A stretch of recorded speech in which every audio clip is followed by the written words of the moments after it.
So here's a good one I got from the South China Morning Post. Good news for China's economy and bad news too.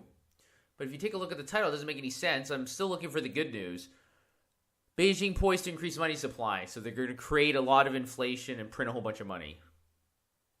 Risks on the rise. That's also bad. I don't see where the good news is. But let's take a look.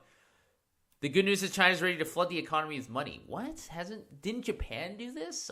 Isn't the US doing this and everybody? Aren't they just printing a whole bunch of money? How's that working out? How are the last 8 years for you guys? Is your life better 8 years ago? Or is your life better today? I think the answer is going to be pretty clear for almost everybody.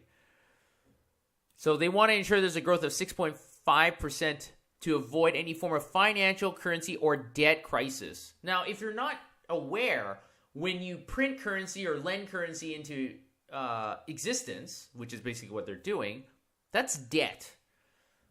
So they're going to create more currency, which is debt, to avoid a debt crisis.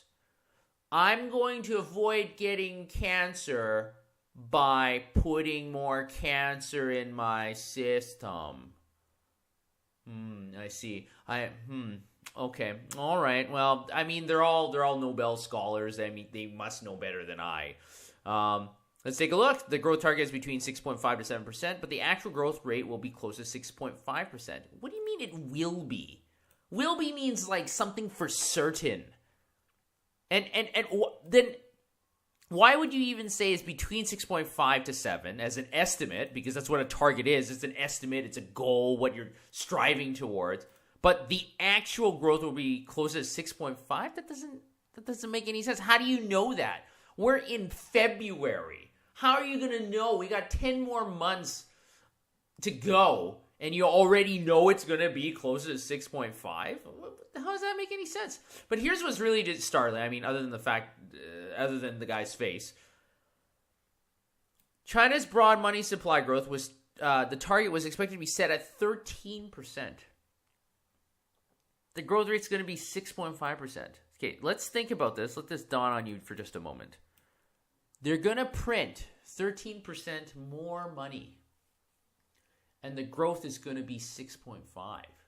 So for each dollar they print, the economy is going to grow by 50 cents. Where's the other 50 cents going? Are they fucking wasting on hookers and blow? I mean, according to this logic, they should go all in. We're going to print $1 trillion and our economy is going to grow by $500 billion. Why even stop there? We're going to increase the money supply by like 1,000,000% and the economy will grow by 500,000%. Won't that be great, everybody? Oh my gosh.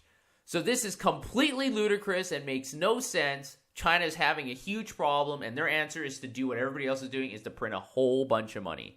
And at the end, I mean, to try to top off the most ridiculous and ludicrous statements, the maximum yuan depreciation against the dollar should be within 5% a year.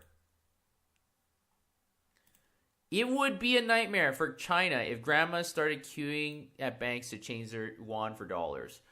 So once again, you have the central bank, malaise, sort of disease, psychoses.